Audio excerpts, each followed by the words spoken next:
কি গো, সবকিছু গুছিয়ে নিয়েছো তো? হ্যাঁ হ্যাঁ, সব গোছানো আছে। হ্যাঁ মা, আমরা এগোচ্ছি তাহলে। আচ্ছা আয় বাবা, সাবধানে যাস। থাক থাক থাক মা। হ্যাঁ দেখি। ঠিক আছে, হলো।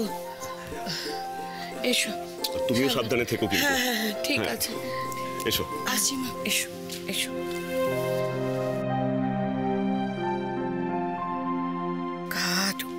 জেম্মা, আমিও বেরোচ্ছি তাহলে। ও মা, তুই সত্যি সত্যি যাবি নাকি? হ্যাঁ, তোমাকে বললাম না তখন সেতার বাড়ি যাব। হ্যাঁ বললি তো। তুই যাচ্ছিস তাহলে? হ্যাঁ। আচ্ছা ঠিক আছে ঠিক আছে, থাক থাক, সাবধানে যাবি আর তাড়াতাড়ি ফিরবি। তুমিও কিন্তু সাবধানে থাকবে। হ্যাঁ আসছি। বাড়িতে কেউই নেই না, যাই এই সময় বরং একবার অপুটার কাছে যাই, ওর সঙ্গে একটু কথা বলতে হবে। ছেলেটা ভাবিয়ে তুললো।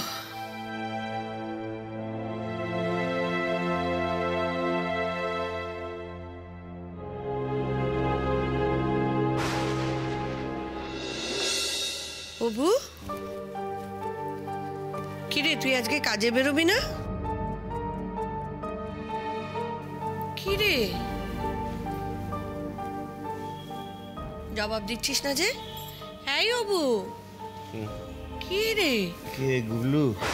গুবলু, গুবলু দৌড়িও না, গুবলু পড়ে যাবে। গুবলু, কি হল?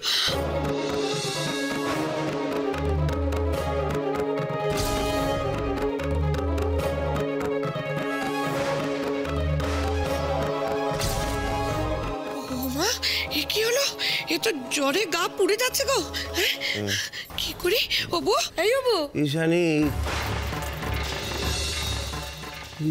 ঈশানী গুবলুর হাত ধরো, ও হারিয়ে যাবে।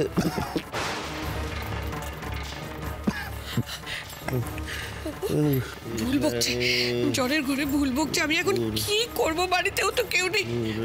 ডাক্তারকে একটা ফোন করি।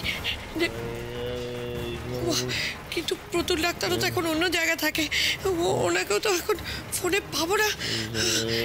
কি করবো?